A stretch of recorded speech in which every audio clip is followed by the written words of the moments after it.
I went off my sophomore year to Vermilion, South Dakota, for sophomore year, and I think a lot of it had to do with my mom and dad. They wanted me to complete my education, but I also had a diamond from a local boy, and he was a nice fella and would have been fine, but they wanted me to finish my education.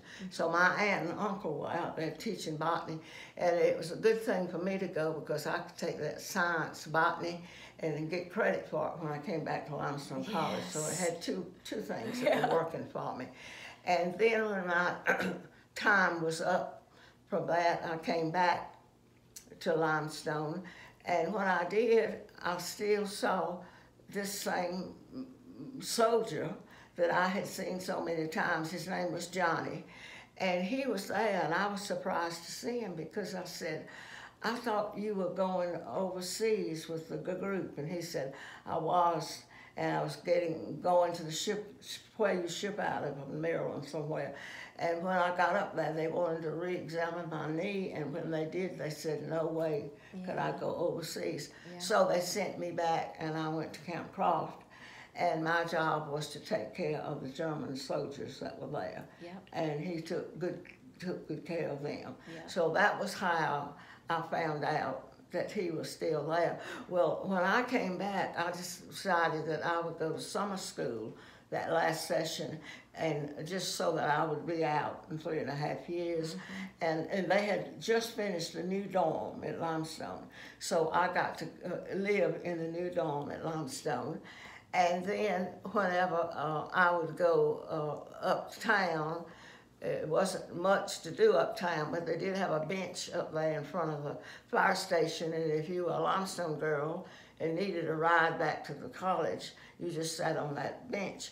And so I would go up there and sit on the bench, but what I found out was that this man that I saw all the time named Johnny would come by at 5 o'clock every afternoon, and anybody that was on the bench would get in the car. And that's what I did. I would be there at 5, knowing that he was coming, and even though we hadn't really dated, we did talk a lot. So we became on friendly terms. Just by riding back and forth to I the like car. to say that Daddy was probably one of the first Uber drivers, and knew that, you know, he was much needed in Gaffney to get those Limestone girls back to the campus. So. Exactly right. And he had an opportunity to go off to school to Clemson like his brother, and his other brother stayed at Limestone. But he just was not interested in doing that. He just wanted to work and just make a living there, and had seniority at the freight place that he had worked.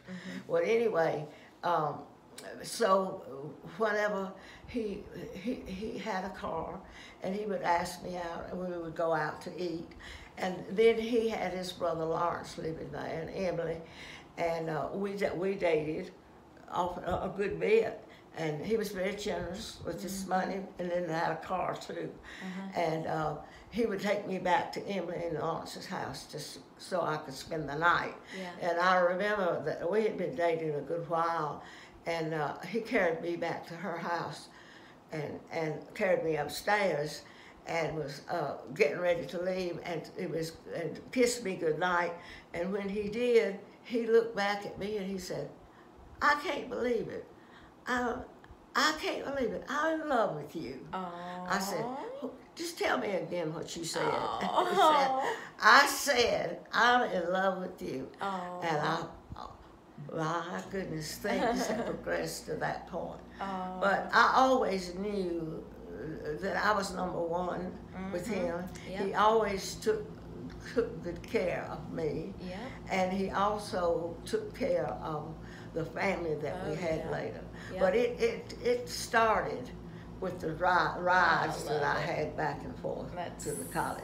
Such a great story. It is a great story. All right, we will post this. Thank you for joining. Bye-bye.